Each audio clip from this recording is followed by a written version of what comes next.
The unspoken life expanded. Sarah watched David walk out the door, the sleek leather of his briefcase disappearing down the hall. His parting kiss, a moment ago so familiar and comforting, now felt like a practiced ritual.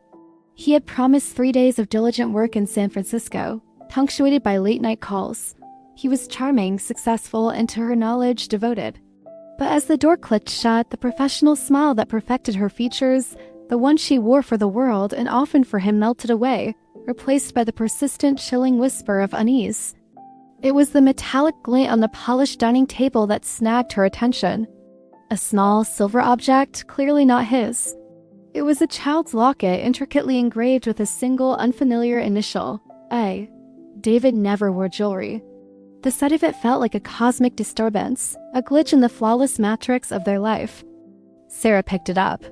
The cool metal felt heavy in her palm, a physical manifestation of a doubt she'd been too happy or too fearful to acknowledge. She tucked the locket into her pocket, the smooth surface a constant, unnerving presence. She knew with a certainty that transcended logic that this object wasn't a mere mistake. It was the first clue to a truth that would incinerate her entire existence. The next few hours were a parody of productivity. She tried to work, she tried to read, but her attention kept drifting back to the small weight in her pocket and the man who had just left. She wandered into David's home office, a room she rarely entered, finding its organized sterility suddenly threatening. It was a perfect corporate space, the kind of space where secrets could easily be filed away as confidential.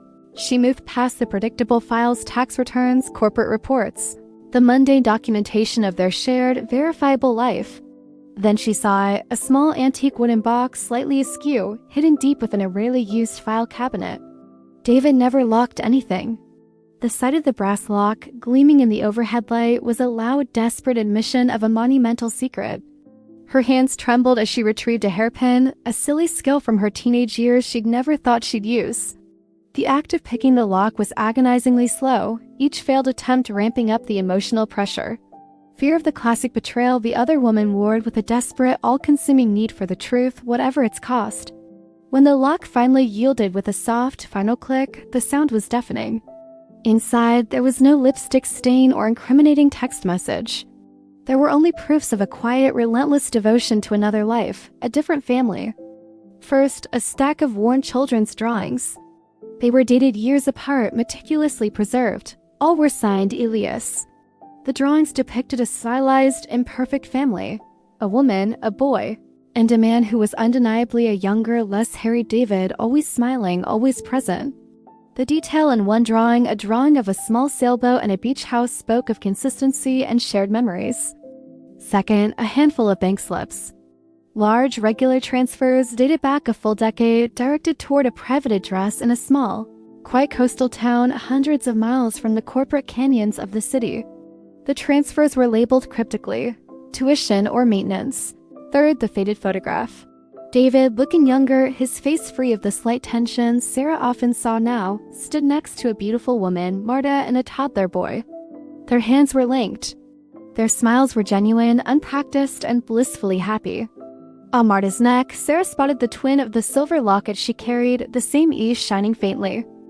Sarah sank into David's leather chair, the evidence scattered before her like the pieces of a life she didn't know existed. This wasn't a reckless affair. This was a second life.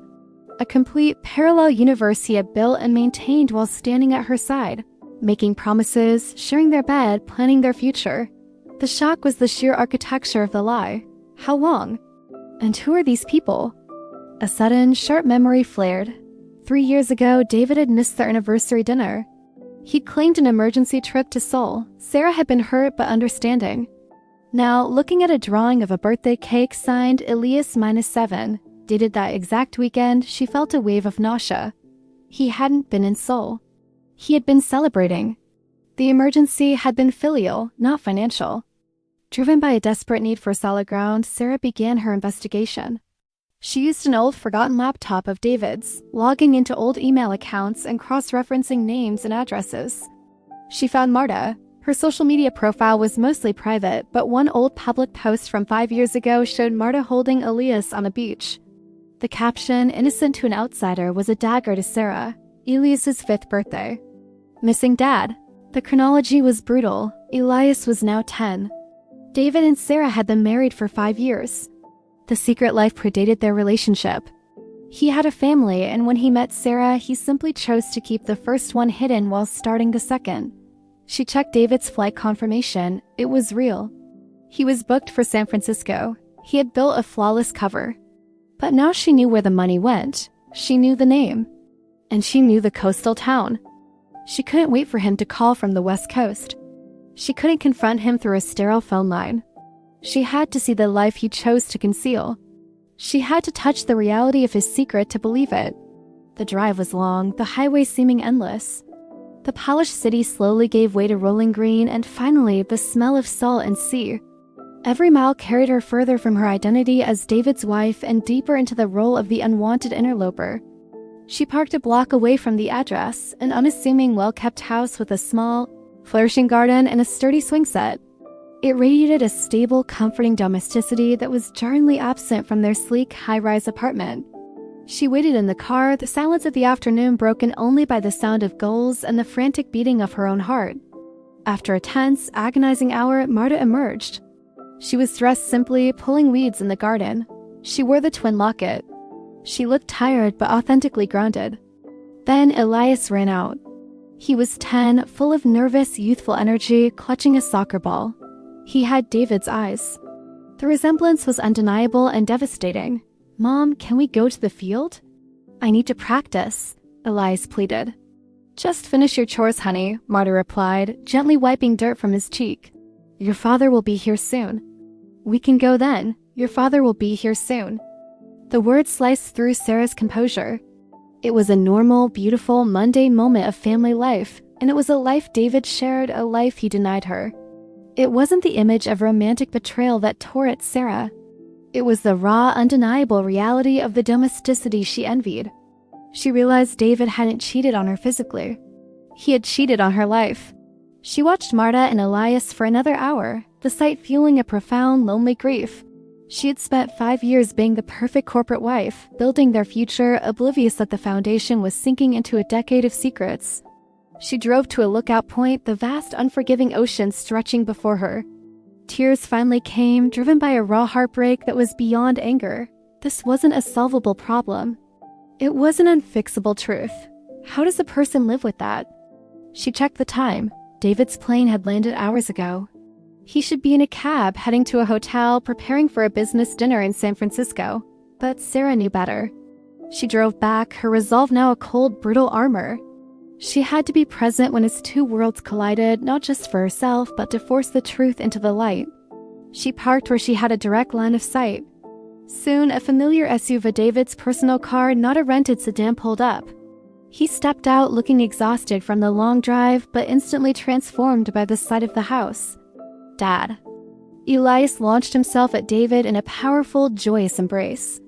David swung him up, laughing a genuine, unrestrained paternal joy Sarah had never been the recipient of.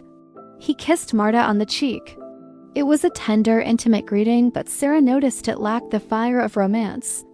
It was the familiar, comfortable affection of two people deeply connected by a shared, vital entity. "You're late," Marta said, a gentle accusation. "I thought you'd take the flight." "I drove straight from the city," David admitted, pulling his son close. "I canceled the San Francisco trip. Said the meeting was moved to next month. I needed more time here." He canceled the real trip. Sarah's jaw tightened. The business trip wasn't a cover for a flight. It was a cover for the time he needed to spend with his first family. He had used the lie to steal time for Elias. He lied to both of them to sustain his double life. "Did you talk to her? Is she suspicious?" Marta asked, her voice low with concern. David sighed, running a hand through his hair. "No, I can't. I can't risk losing this." He gestured toward Elias. "David, you can't keep living this double life," Marta insisted, weary.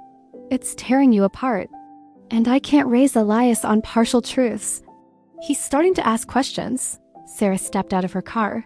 The small sound of the door closing was a gunshot in the quiet afternoon. David, Marta, and Elias all turned. David's face went white, the blood draining instantly. His expression was not one of rage, but of utter, paralyzing failure. "Sarah," he whispered, a strangled plea.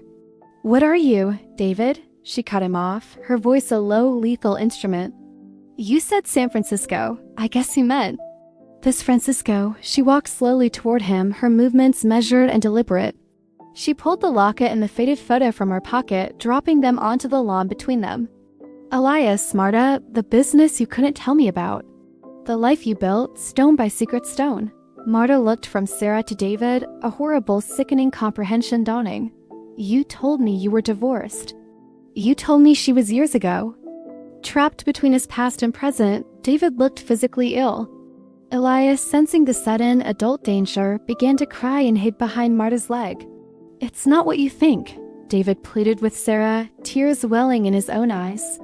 "Please, let me explain." "Explain? David, he's 10. 10 years of secrets. Years I spent trusting you, believing in you, building a future on a foundation that never existed. The dam broke." David launched into a desperate, fractured monologue. "We were kids, Marta and I, just starting out. I was immature, I loved her, I did. But I was terrified of being a father, terrified of failure, of responsibility. I fled, Sarah. I moved to the city, started working, reinventing myself. But I couldn't stop thinking about them. I started sending money. Then I started visiting. Slowly, tentatively, I fell in love with him, my son. I negotiated my way back into their lives as a friend, a provider, his weekend dad who lived far away." Marta understood. "We agreed it was the best, most stable way for Elias. So when you met me," Sarah interjected, cold and sharp, "you simply decided to run a parallel track? You married me knowing you had a son you were secretly raising? All those late nights I waited up, thinking you were closing a deal, you were reading a bedtime story. When I met you, Sarah," David confessed, his voice thick with self-loathing, "I was finally successful. I was the man I thought I needed to be. I saw a chance for the polished, stable life I thought I couldn't have with Marta. I love you. But Elias, he's my blood. I couldn't abandon him again. I thought I could manage it, a few trips a year. No one gets hurt." The truth was laid bare. David hadn't left his first family for Sarah. He had used Sarah as an escape from the burden of his early failure, only to try and reconcile with his original family while maintaining the escape hatch. He was a man crippled by the fear of commitment to a single, messy life. Marta spoke then, her eyes fixed on Sarah, a reluctant sympathy mixed with her own shock. "He's not my husband, Sarah. He's Elias's father. But he is a father. He provides. He shows up. I truly didn't know he was married. I thought you were an ex." "You didn't just lie to me," Sarah said to David, the heartbreak in her voice hardening into unbreakable steel. "You lied to him. You built a marriage on a lie and built a childhood on half-truths. You're a coward, David. You wanted the reward of both lives without the consequences of either." Elias began to scream, clinging tighter to his mother. "Dad, who is she? Go away." David moved toward his son, a desperate final attempt at connection, but Elias recoiled in pure fear. The rejection was complete, and it shattered David more effectively than anything Sarah could have said. "I'm so sorry, Elias," David whispered, defeated. Sarah took a final, long look at the tableau, the beautiful, messy, shattered family on the lawn. This wasn't a problem she could fix, a rival she could defeat, or a marriage she could save. It was two separate, mutually exclusive worlds, and she was the one who had to choose which one to leave. She turned away, leaving David trapped, forced at last to face the consequences of his impossible choice. The drive back was long, the darkness of the road notching the emotional emptiness inside her. She replayed every interaction, every business trip, every late-night call that now rang hollow. She realized the emotional expense of his lie, the sheer effort required to maintain two complete identities. He was exhausted, not from work, but from perpetual deceit. He didn't trust me enough to share his son. He chose to protect his secret, not our marriage. She arrived back at the apartment, the high-rise feeling cold and foreign. Slowly, deliberately, Sarah began packing her own suitcase. Not David's things, hers. She packed the history she owned, the future she intended to claim back. She stopped by his side of the bed. She placed the silver locket and the faded photo on his pristine pillow, a silent final indictment. She didn't need a confrontation. The silence would be louder. She walked to the kitchen counter, pulled out her phone, and made a call. "Hi, I need to speak to a divorce lawyer. Yes, first thing in the morning." Her voice was steady, professional. "And I need my maiden name back. It's time to start over." She hung up, took a deep breath, and looked around the apartment that was once their sanctuary. It was just a space now. A beautiful, expensive cage built upon a lie. She walked out the door, her suitcase rolling quietly behind her, and didn't look back at the building, the memories, or the remnants of the life she thought she had. She was lighter, freer, but utterly alone, heading toward a truth that, for the first time in 5 years, was entirely her own.